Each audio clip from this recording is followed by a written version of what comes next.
capítulo 20. Pedro II. Não é? Ele sempre faz isso comigo, né? Pedro II. Bom, então, depois daquele episódio todo da independência que a gente viu na semana passada, Ismael vai até Jesus e relata que a independência do Brasil foi conquistada e solicita o amparo do mestre para a organização política e social da pátria do Evangelho. Então, ou seja, chegamos num patamar, né? Essa independência, a gente vai ver, ela ainda não estava totalmente definitiva, né? Porque Portugal só vai reconhecer isso 3 anos depois do grito no Ipiranga.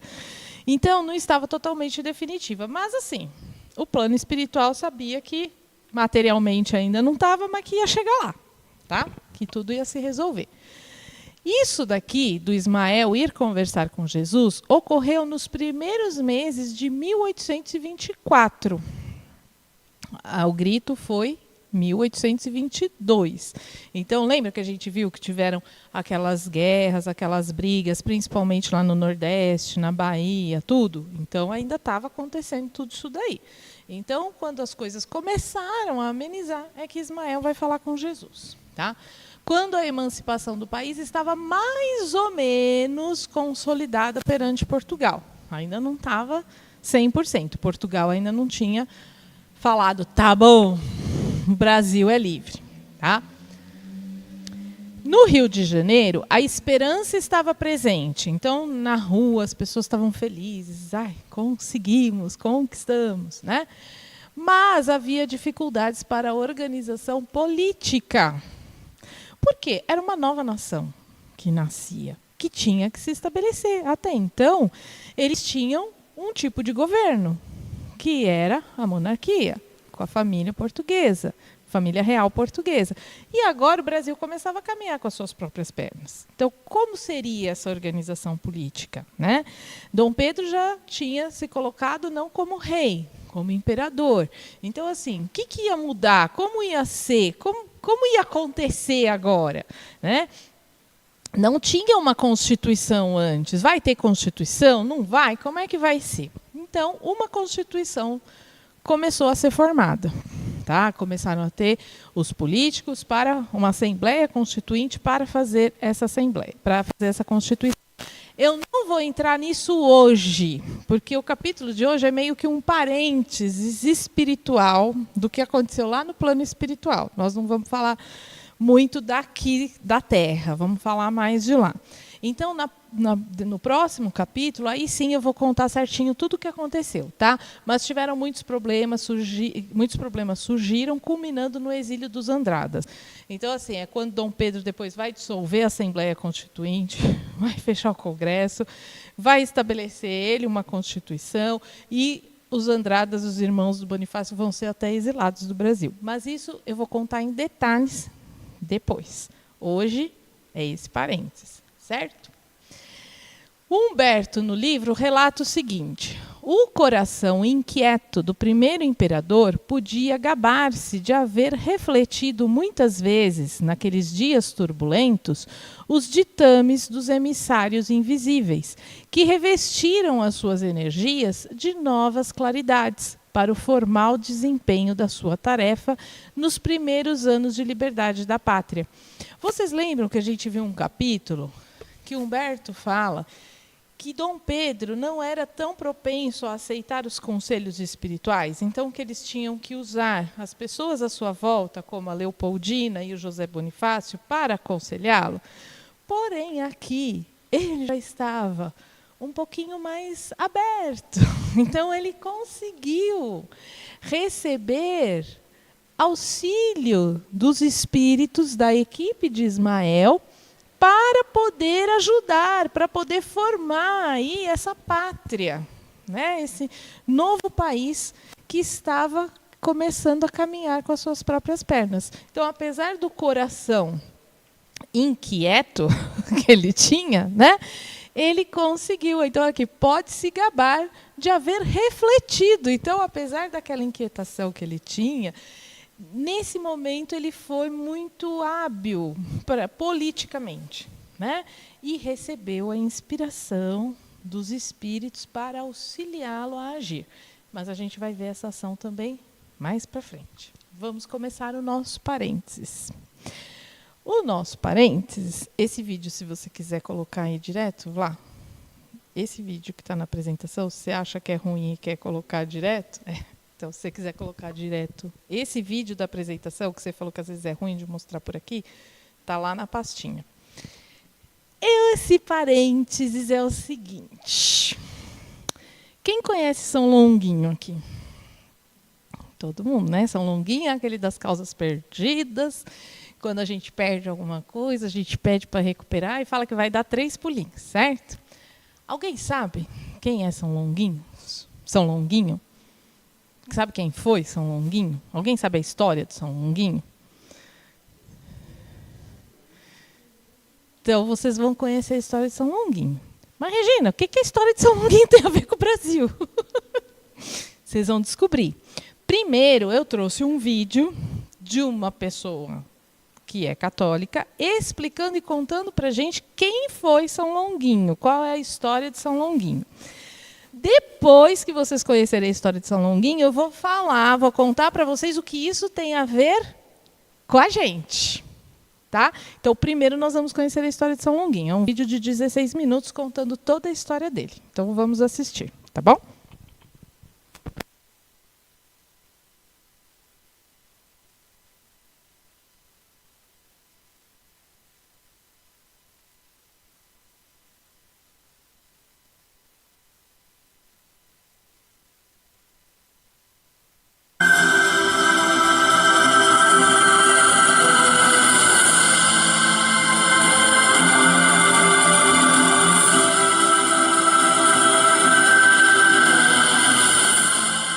Quem nunca ouviu essa frase?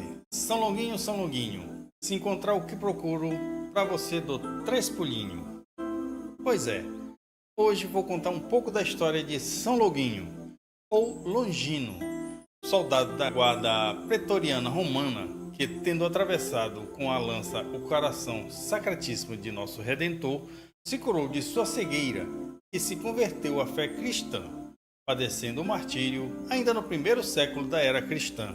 Eu me chamo João Pereira Júnior e seja muito bem-vindo ao canal JP Júnior. E já vou pedir a você que deixe seu like, se inscreva-se no canal e ative o sininho das notificações.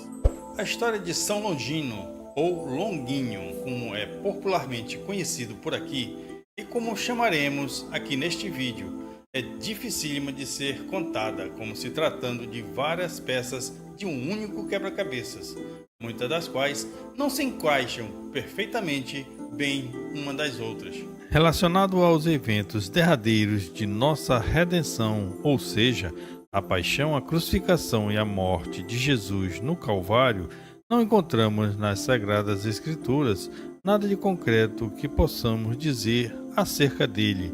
Isto se é que podemos de fato considerar legítima a relação entre ele e os evangelhos, tal como nos foi transmitida por uma antiga tradição oral. Como se não bastasse, no decorrer dos primeiros séculos surgiram em torno de Longuinho muitas lendas, algumas das quais chegaram até nós em forma de superstição. Quem nunca ouviu dizer, por exemplo, que se você perdeu algum objeto, basta invocar São Longuinho para encontrá-lo urgentemente em troca de 3 pulinhos? Talvez não fora do Brasil, mas por aqui é assim que geralmente o santo é venerado. Para recontar, pois, a história de São Longuinho, somos obrigados a recorrer a alguns dos chamados Evangelhos Apócrifos, quer dizer, aqueles textos que, teoricamente, teriam sido escritos por pessoas muito próximas de Jesus, ou por discípulos diretos de seus primeiros apóstolos,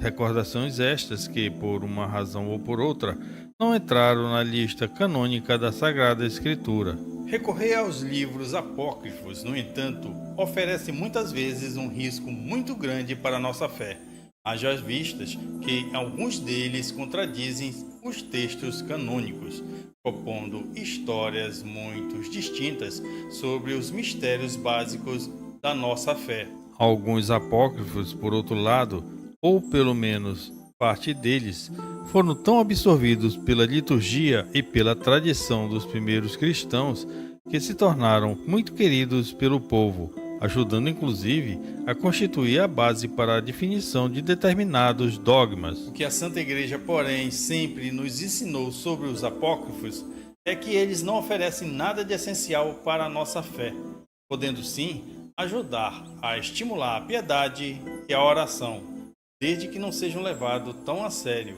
não no sentido de fundamentarem a nossa adesão a Cristo.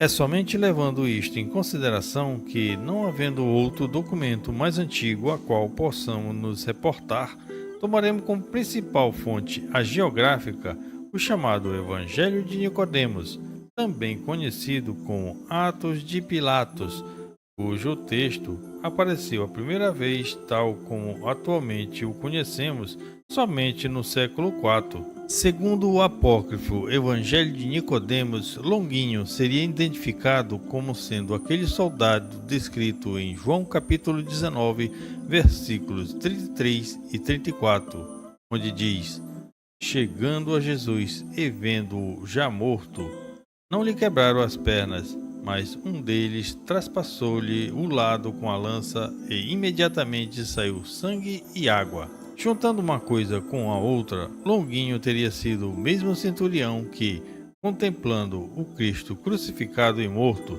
teria dito: verdadeiramente este homem era justo, verdadeiramente ele era o Filho de Deus. E qual a origem do nome de São Longuinho?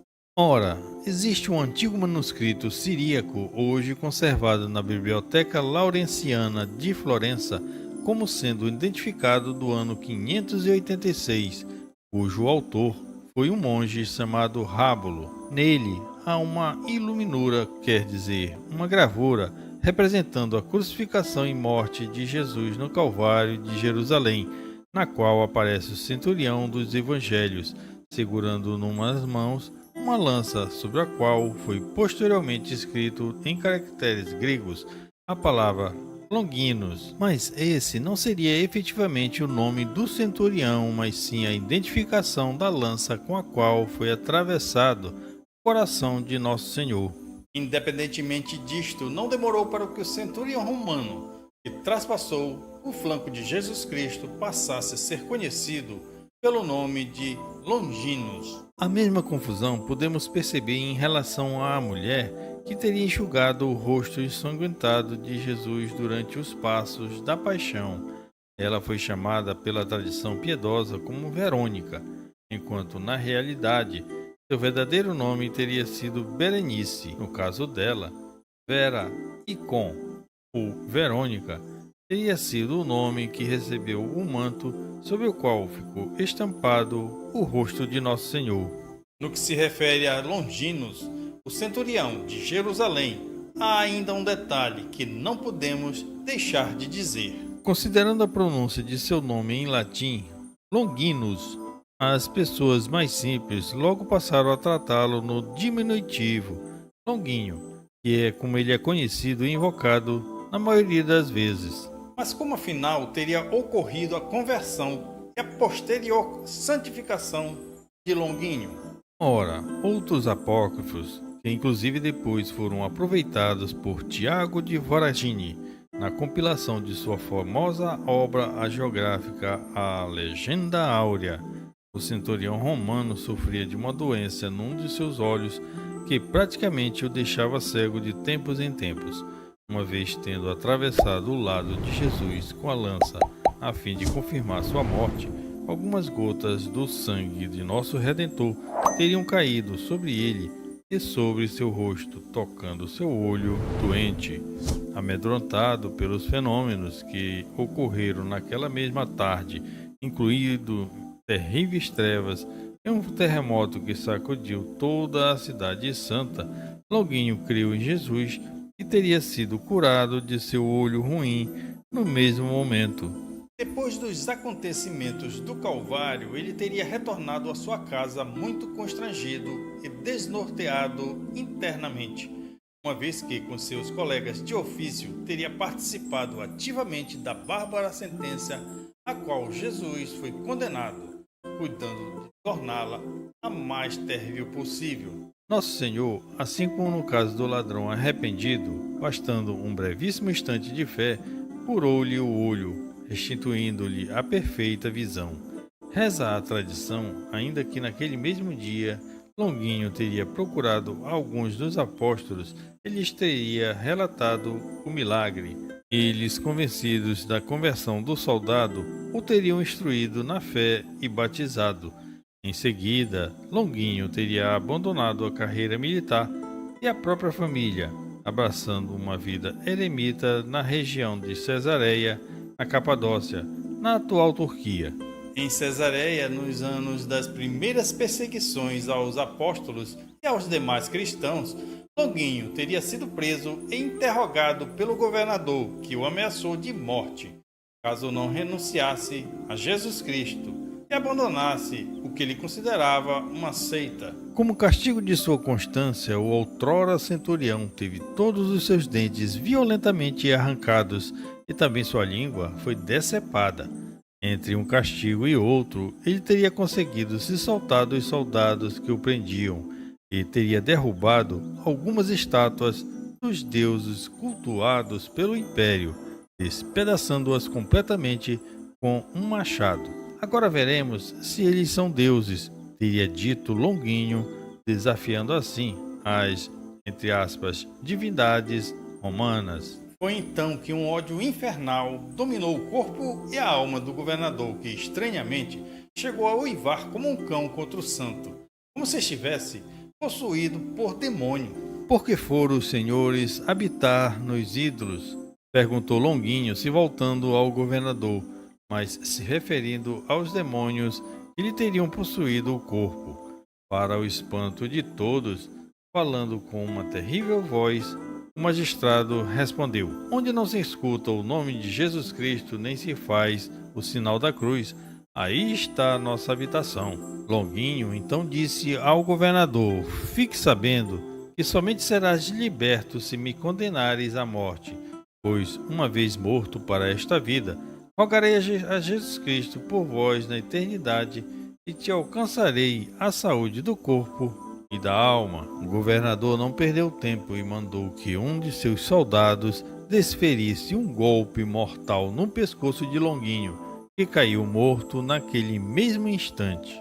O governador, voltando assim instantaneamente, teria se dado conta do mal que havia feito, como se escamas caíssem de seus olhos, permitindo-lhe enxergar a verdade. Tendo venerado as relíquias do mártir, ele não permitiu que elas fossem profanadas ou se perdessem, garantindo que elas fossem sepultadas dignamente. As supostas relíquias de São Longuinho teriam posteriormente ido parar primeiro na cidade de Mantua, na Itália, e depois na de Tübingen, na Alemanha, onde ainda hoje estão expostas à veneração pública. Aliás, uma das versões sobre o martírio de Longuinho afirma que ele teria ocorrido, na verdade, nas mediações de Mantua e não na Capadócia, exatamente no dia 15 de março do ano 37, ou seja, pouco depois da crucificação de Jesus.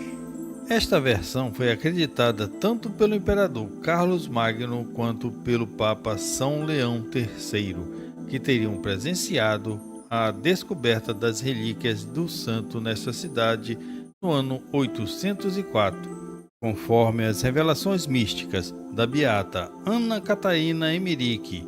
Esta história, que acabamos de narrar, condiz com a verdade dos fatos, tendo sido Longuinho, segundo ela, um soldado de aproximadamente 25 anos de idade, natural da cidade italiana de Anchanum, que depois ficou conhecida como Lanciano, onde no ano 700 ocorreu um dos milagres eucarísticos mais conhecidos de todos os tempos, quando a hóstia e o vinho consagrados se converteram à vista de todos em verdadeira carne e verdadeiro sangue. São Longuinho foi canonizado pelo Papa Silvestre II quase 1000 anos depois, em 999. O processo de canonização já tinha caminhado bastante conforme os trâmites exigidos pela Igreja. Porém, vários documentos que faziam parte do processo ficaram perdidos ao longo dos anos. E aqui eu vou contar uma curiosidade. O Papa pediu a intercessão do próprio São Longuinho para que o ajudasse a encontrar os documentos perdidos. E aconteceu que, pouco tempo depois, os documentos foram encontrados e a canonização aconteceu conforme a lei da Igreja manda que seja. São Longuinho, se encontrar o que procuro, para você dou 3 pulinhos. Assim nos ensinou a evocar o nosso santo, a crendice popular, e não sabemos exatamente por qual razão relacionou com objetos perdidos. Mas eu vou dizer uma coisa a você, a minha esposa Vera sempre o invoca São Longuinho quando precisa procurar alguma coisa. E sabe de uma coisa? Na maioria das vezes, sempre os encontra. Bom, talvez tendo sido em decorrência dele ser representado em vestes monacais, segurando uma lanterna na mão, como se estivesse procurando por algo. Uma das representações iconográficas mais conhecidas de Longuinho, no entanto, é aquela de autoria de Gian Lorenzo Bellini, que se encontra na Basílica de São Pedro, no Vaticano, erguida sob uma urna onde, segundo se crê, está guardada a ponta da lança que perfurou o coração de Jesus. Com tudo que expomos aqui, não queremos, por um lado, nem desestimular os fiéis que recorrem de forma jocosa a São Longuinho, nem, por outro, incentivar os demais que o façam. Aos que prometem, no entanto, recomendamos que cumpram fielmente e que ofereçam ao santo os 3 pulinhos, e que, o que é muitíssimo melhor, que os substituam por 3 Pai Nossos. Assim, pelo menos nossas crendices servirão para nos abrigar a oração, o que é muito convém à salvação de nossas almas. Oremos. Deus onipotente e misericordioso, destes a São Longuinho superar as torturas do martírio. Concedei que, celebrando o dia de seu triunfo, passemos invictos por entre as ciladas do inimigo, graças à vossa proteção. Por nosso Senhor Jesus Cristo, vosso Filho, na unidade do Espírito Santo. Amém. Compartilhe esse vídeo, deixe aquele seu like e inscreva-se no canal e ative o sininho das notificações. Deixe também aqui algum comentário sobre este vídeo. Fiquem todos com Deus e até o próximo vídeo. São Longuinho, rogai por nós.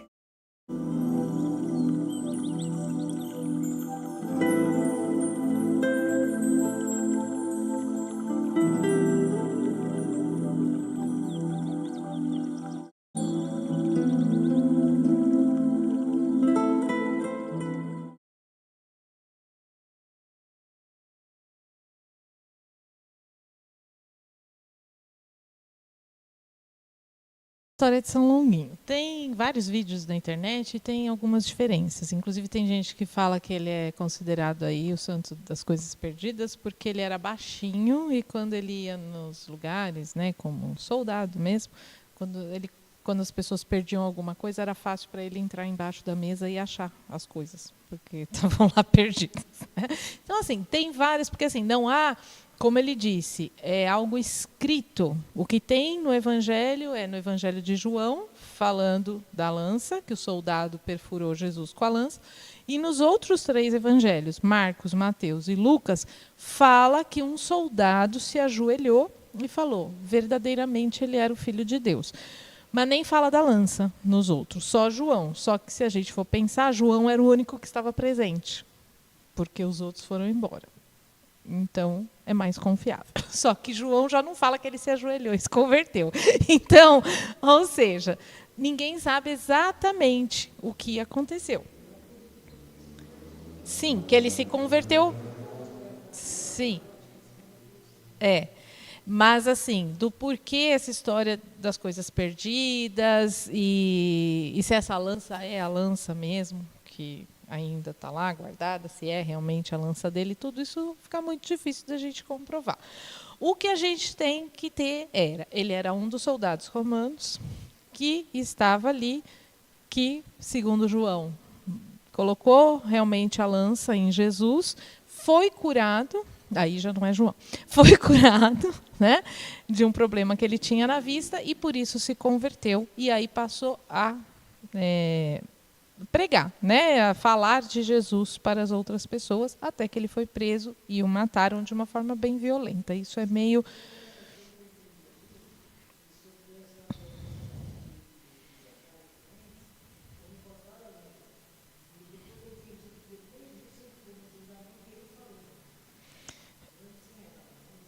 Então, é isso que é meio... Tem alguns que falam que ele... Não, então, é que assim, tem alguns que contam que cortaram a língua e depois teve julgamento e ele falou. Tem outros que falam que houve julgamento, ele falou e depois cortaram a língua. Então, assim, não há nada escrito sobre isso. Então, é aquela história, um contou para o outro, que contou para o outro, que contou para o outro. Tem outros também que falam que o perseguiram porque ele era um soldado romano e ele desertou. Então, os soldados que desertavam também eram castigados, também eram punidos, porque você não podia simplesmente largar o exército e falar, não vou mais, né? Só que ele fez isso. Então, ou seja, há várias questões, tá? Agora, o que isso tem a ver com a gente? Né? O que isso tem a ver com o Brasil? O que isso tem a ver com o livro? Vou contar para vocês. Então, Jesus, ao receber Ismael, que apelava para a sua misericórdia infinita, considerou a necessidade de colocar as atividades do Brasil num centro de exemplos e virtudes para todos. Então ele achava assim, o Brasil tinha que servir de exemplo para todo mundo. Exemplo o quê? Moral, exemplo realmente, né, em ser uma nova nação, né? E aí Jesus então chama quem para cumprir essa missão? Longinos, ou São Longuinho. Aí que ele entra. Jesus chamou para uma missão no Brasil.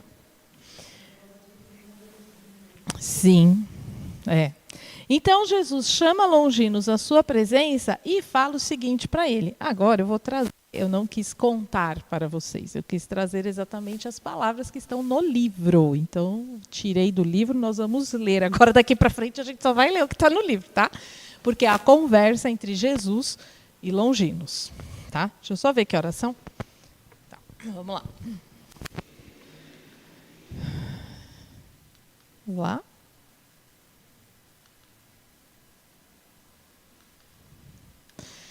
Então Jesus fala assim para ele, ó, Longinos, entre as nações do orbe terrestre, organizei o Brasil como o coração do mundo.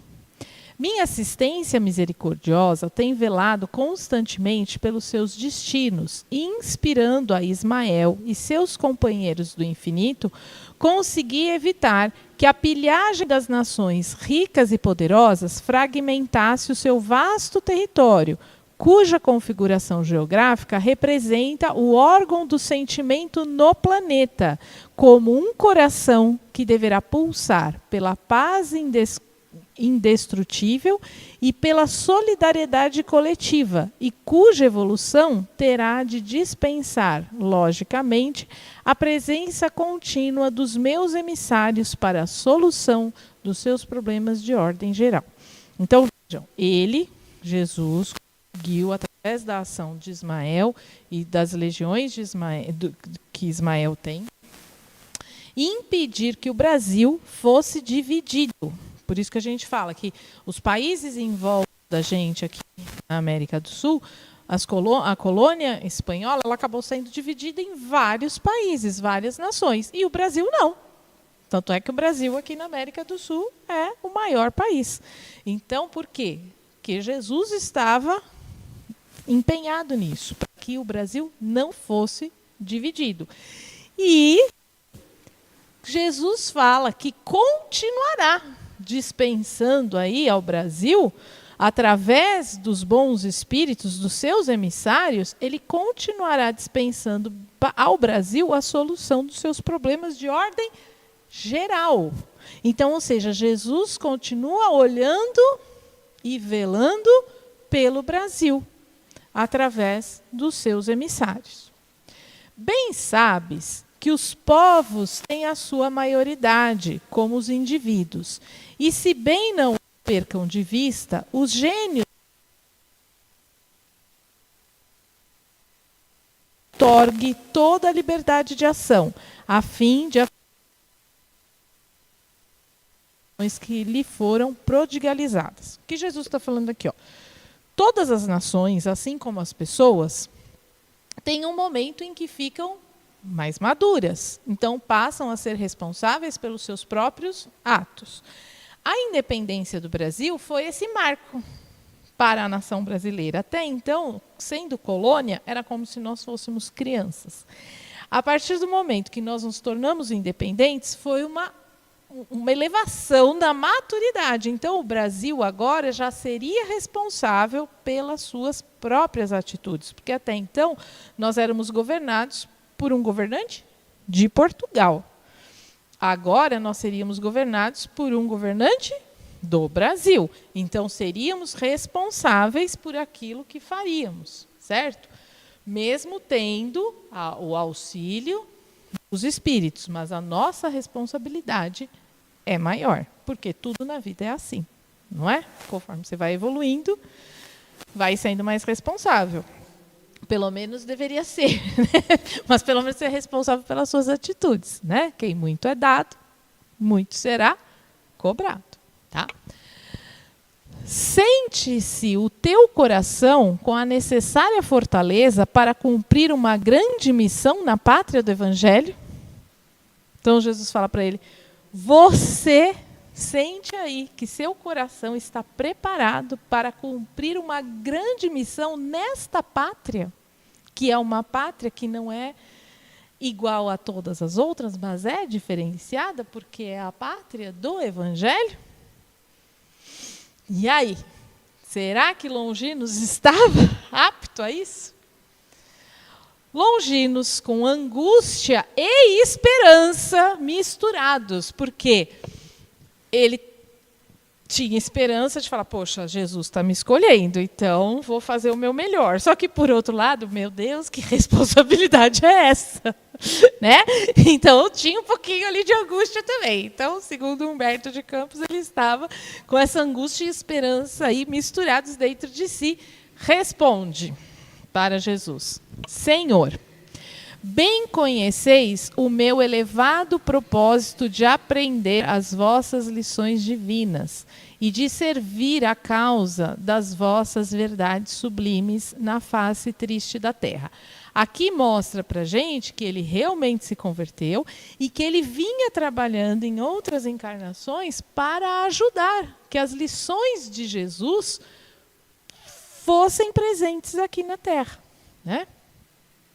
Muitas existências de dor tenho voluntariamente experimentado. Ele pediu novas encarnações onde ele passava por dor e sofrimento, mas ele pedia isso para se depurar, para se elevar espiritualmente, para gravar no íntimo do meu espírito a compreensão do vosso amor infinito, que não pude entender ao pé da cruz dos vossos martírios no Calvário, em razão dos espinhos da vaidade e da impenitência, que sufocavam naquele tempo a minha alma. Então, aqui ele mostra para a gente que ele é aquele soldado. Que, naquele momento, vendo tudo que Jesus estava passando, não se converteu. Ele só se converteu depois que caiu o sangue e a água de Jesus sobre ele. Mas, até então, ele estava ali fazendo o trabalho dele e não estava nem aí, né? Assim, é com indizível alegria, Senhor, que receberei vossa incumbência para trabalhar na terra generosa, onde se encontra a árvore magnânima da vossa inesgotável misericórdia. Então, com alegria, ele aceita isso. Porque ele já tinha pedido outras encarnações, onde ele passou por problemas difíceis para se elevar espiritualmente, então agora ele iria aceitar aquilo que Jesus, pessoalmente, estava propondo para ele. Tá? Seja qual for o gênero de serviços que me forem confiados, acolherei as vossas determinações como um sagrado ministério. Vejam a fé e a confiança dele em Jesus. Ele ainda não sabia o que Jesus queria dele. Ele não sabia como ele ia reencarnar no Brasil. Se ele ia reencarnar como escravo, como uma pessoa qualquer, como alguém da realeza. Não sabia, mas ele aceita. Independente de da forma que fosse, ele confiava em Jesus, ele tinha fé em Jesus e se colocava a serviço de Jesus, da forma que Jesus achasse melhor. Olha que fé, que confiança, hein? Como será? Jesus, com piedade, lhe diz: pois bem, essa missão, se for bem cumprida por ti, conquistará a tua última romagem pelo planeta escuro da dor e do esquecimento. Então, ou seja, se ele cumprisse aquilo que Jesus pedia e esperava dele, seria a última encarnação dele no planeta Terra, um planeta de provas e expiações.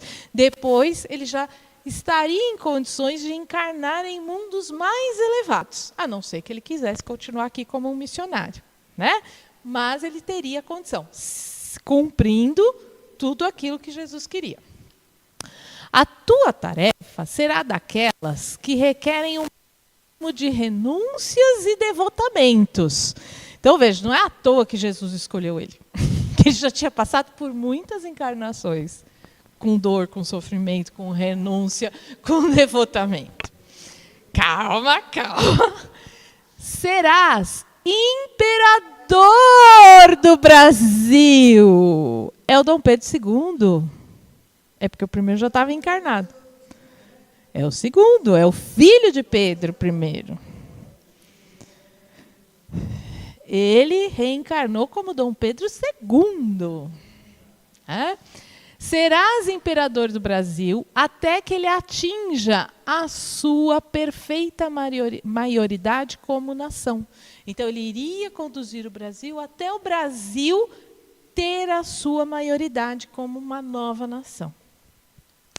Concentrarás o poder e a autoridade para beneficiar a todos os seus filhos. Então, o trabalho dele era agir sobre todos os brasileiros, todos os moradores, não só os brasileiros, mas os portugueses, espanhóis, os europeus que viviam aqui, todas as raças que estavam aqui no Brasil, ele teria que encará-los como filhos. Não é preciso encarecer aos teus olhos a delicadeza e sublimidade deste mandato. Ou seja, ele já tinha uma noção do quanto isso era importante, né?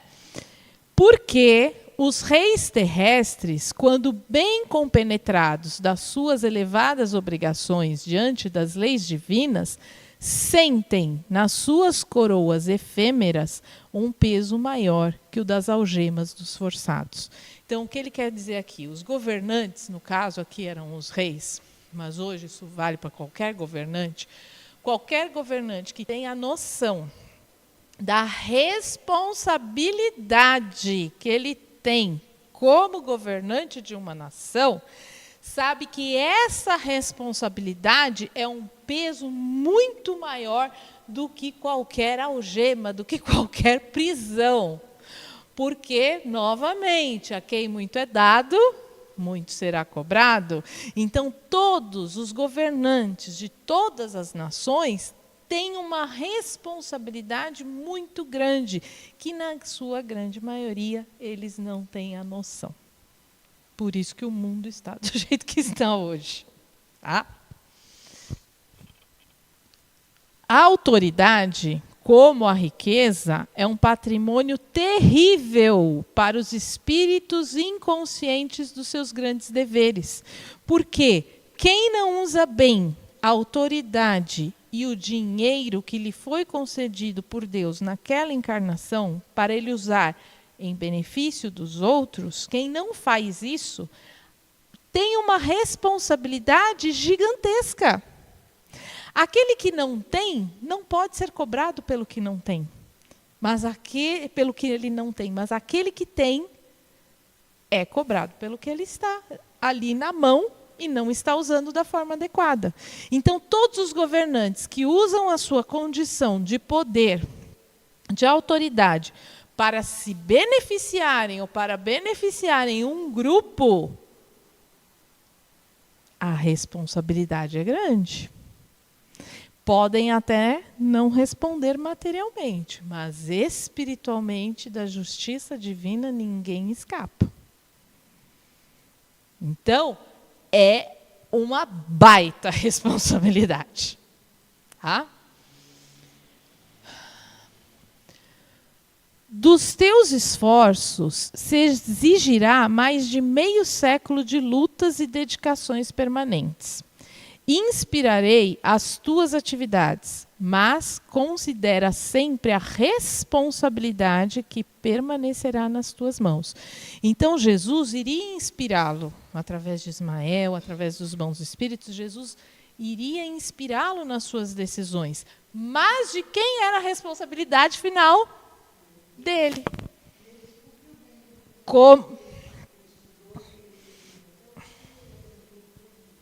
A gente vai ver toda a vida dele.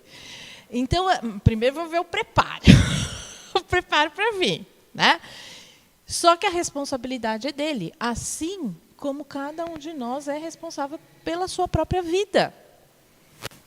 Cada um de nós tem a responsabilidade do que faz.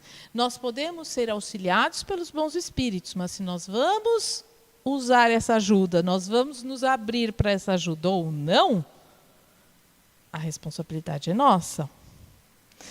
Aí, às vezes, tem gente que fala assim, mas eu fui influenciado por um espírito, eu estava obsediado. A responsabilidade continua sendo sua. Porque se você deu abertura a esse espírito, você é o responsável. Você deu abertura. O espírito ele não consegue, nós temos o livre-arbítrio.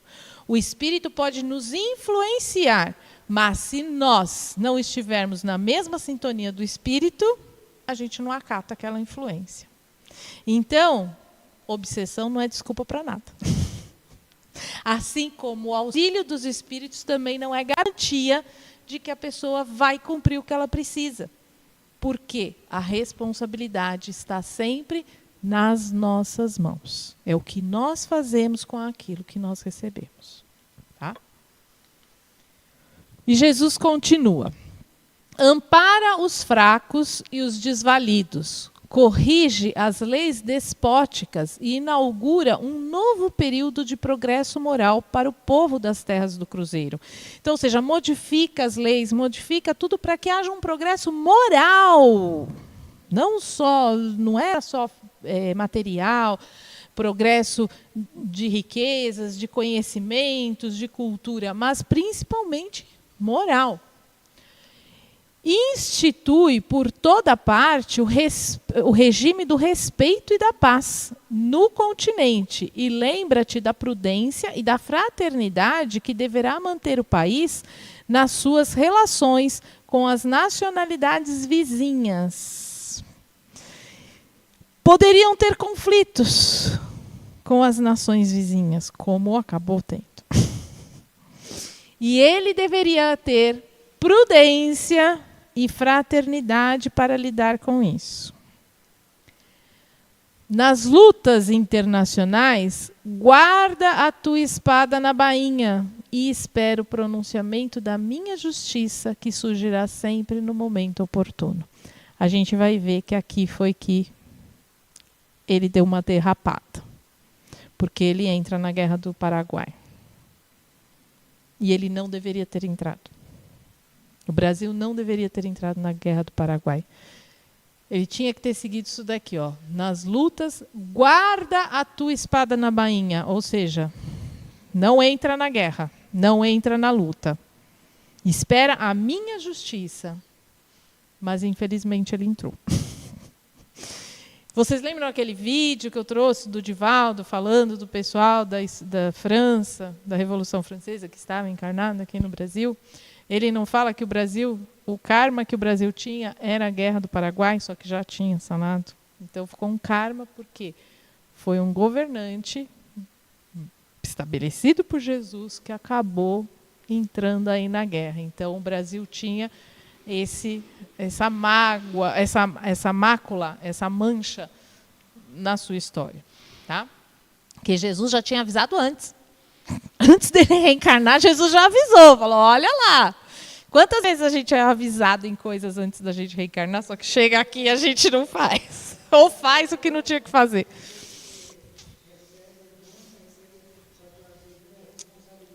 Nossa, Jesus avisou, mas Pedro II tinha o livre-arbítrio. Todos nós temos. Tá? Fisicamente consideradas, todas as nações constituem o patrimônio comum da humanidade. E se algum dia for o Brasil menosprezado, saberei providenciar para que sejam devidamente restabelecidos os princípios da justiça e da fraternidade universal.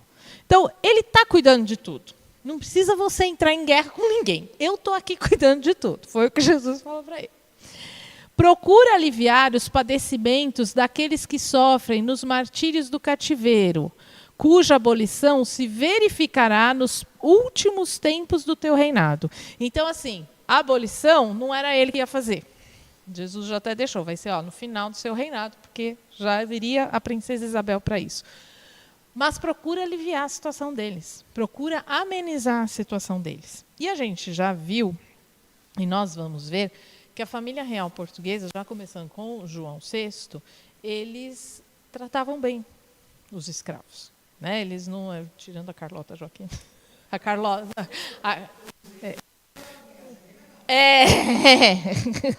né? Tirando algum, mas assim, Dom João VI tratava bem, Pedro tratava bem, ele brincava com as crianças, filhos dos escravos, ele tratava bem, ele não via distinção, ele mesmo falava que o sangue que corria nas veias dele era igual ao sangue que corria na veia dos escravos. E Pedro II também, a gente vai ver que ele também ele tratava bem a todos os escravos que ele tinha lá. Tá? Tanto é que a própria filha dele resolveu fazer a abolição. Eles eram abolicionistas, só que ia chegar um momento certo para ocorrer a abolição. Tá? Mas, enquanto isso, que ele pudesse amenizar o sofrimento dos escravos. Tuas lides terminarão ao fim deste século, e não deves esperar a gratidão dos teus contemporâneos. Então, não vai esperando gratidão. Teu trabalho vai acabar, mas não espera que ninguém fique te louvando por isso. Ao fim delas, serás alijado da tua posição por aqueles mesmos a quem proporcionares os elementos de cultura e liberdade. Então, ou seja, você vai ser tirado do seu cargo, do seu poder, por aqueles que você ajudou. As mãos aduladoras que buscarem a proteção das tuas voltarão aos teus palácios transitórios para assinar o decreto da tua expulsão do solo abençoado, onde semearás o respeito e a honra, o amor e o dever, com as lágrimas redentoras dos seus sacrifícios. Então ele ia colocar tudo isso aqui no Brasil, respeito, honra, amor e dever, com lágrimas, não ia ser fácil. E no final disso tudo, aqueles a quem ele protegeu iriam se voltar contra ele. Tanto é que depois, mais para frente, a gente vai ver. Quando a proclamação foi feita, o marechal que fez a proclamação da República era amigo de Dom Pedro. Ele era amigo pessoal de Pedro II. Mas fez isso e depois vocês vão saber o motivo. Vocês vão ficar mais bestas aí. Mas vamos lá. Contudo, amparar-te-ei o coração nos angustiosos transes do teu último resgate no planeta das sombras. Mas Jesus falava, você vai passar por tudo isso, mas não vai passar sozinho. Eu vou te ajudar. Eu vou estar com você. Nos dias da amargura final, minha luz descerá sobre os teus cabelos brancos, santificando a tua morte. Então, ou seja, ele seria recebido cumprindo tudo isso. Jesus iria ali estar abençoando, recebendo, quando ele retornasse para o plano espiritual. E aí, Jesus finaliza. Conserva as tuas esperanças na minha misericórdia, porque se observares as minhas recomendações, não cairá uma gota de sangue no instante amargo em que experimentares o teu coração igualmente trespassado pelo gládio da ingratidão. Ia ser como se fosse uma punhalada no coração dele, quando ele foi deposto de imperador, porque ele amava esse país, ele amava o Brasil. E eu acho que o que mais doeu para ele não foi a perda do poder, nada disso, foi ele ter que sair daqui. Foi ele ter sido expulso do país a quem ele tanto se dedicou.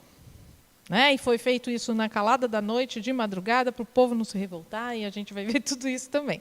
Então, ou seja, foi uma facada também, foi uma traição. Então, foi como a espada, né, a lança, que ele colocou no coração de Jesus, ia ser o sentimento, não físico, mas emocional, que ele teria. Tá?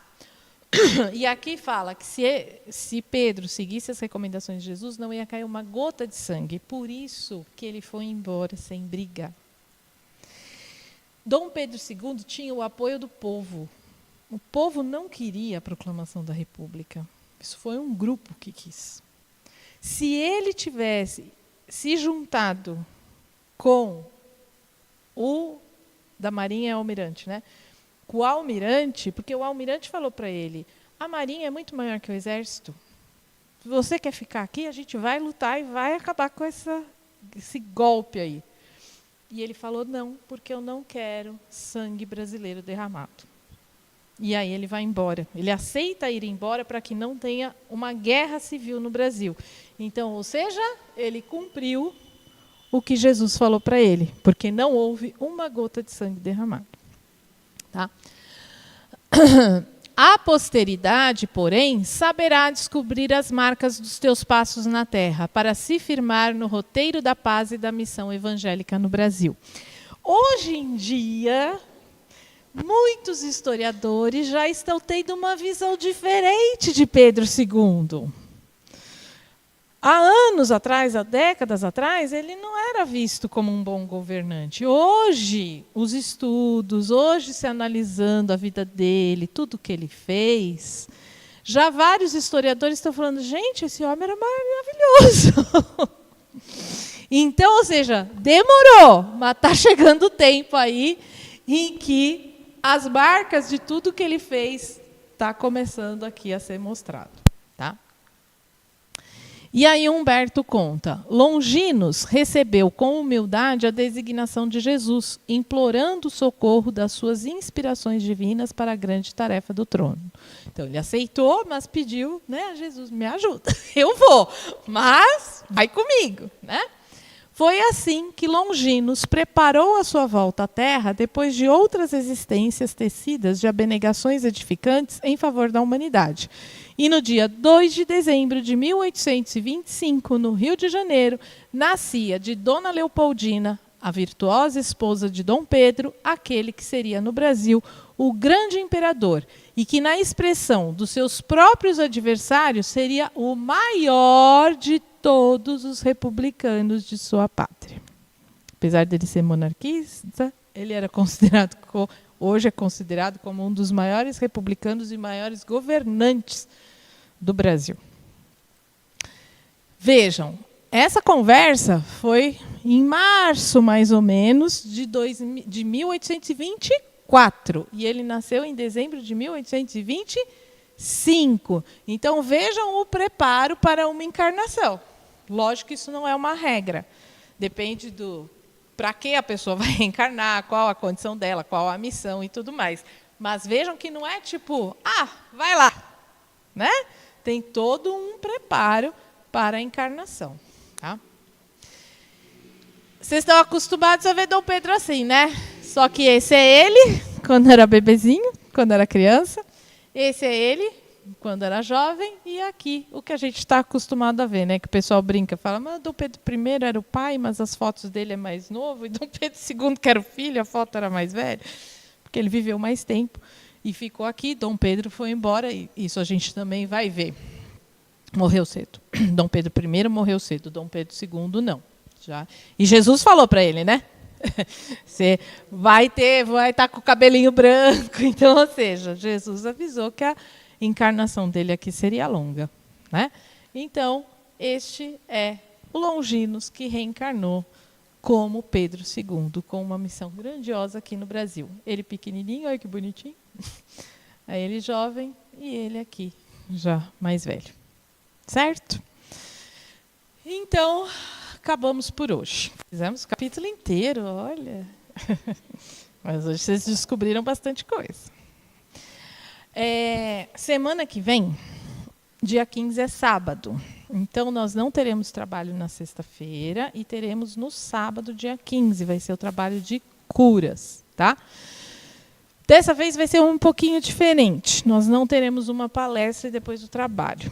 Nós vamos fazer, eu vou trazer um preparo para a gente fazer, uma meditação para nós fazermos antes do trabalho espiritual, mas ela não é muito longa. Então, o centro vai abrir às 20h15. Tá?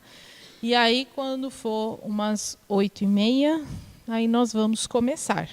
Então, a partir das 8h15, no sábado, a partir das 8h15, vocês podem chegar, aí tem 15 minutinhos aí para vocês chegarem, e a gente vai começar às 8h30, a preparação, e depois às 9h o trabalho. Tá? Quem puder trazer rosas brancas, tá? Para depois, no final, a gente distribuir, a gente agradece. Eu vou trazer, mas quem quiser colaborar também pode trazer. Tá bom? Então, não terá na sexta, terá no sábado. Combinado? Então, tá bom. Hoje eu trouxe, então, a música Eu Cuido de Ti. Porque acho que foi bem isso que Jesus quis falar para Pedro II, né? Diante de tudo aquilo que ele ia passar, mas ele não ia passar sozinho. E Jesus fala isso para a gente. A gente não tem uma missão tão grandiosa igual Pedro II. Nós ainda somos aqui réis mortais. Mas também nós não temos essa missão grandiosa, porque nós também somos um espírito tão dedicado, igual o Longinos era. Depois que se converteu, lógico.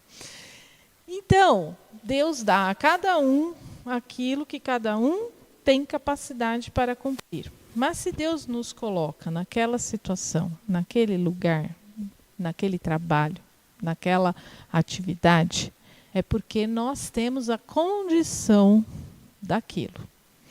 Então, nós temos que fortalecer a nossa fé, fortalecer a nossa confiança em Jesus, assim como Longinos confiou. Ele nem sabia primeiro para que era e falou, tá bom, eu vou.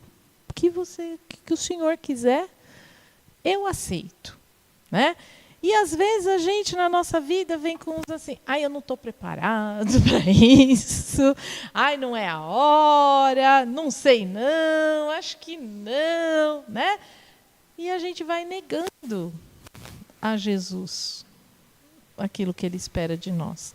Então, vamos avaliar, aceitar aquilo que Jesus coloca para a gente na nossa vida e tendo a confiança e a certeza de que não estamos sozinhos, de que ele cuida de nós.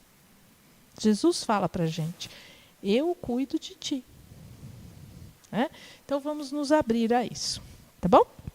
Depois a gente vai, então, para a mesa. Vou apagar a luz.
Quando o céu está de bronze e parece que é o fim, quando o vento está revolto, o mar não quer se acalmar, quando as horas do relógio se demoram a passar, muitas vezes os seus planos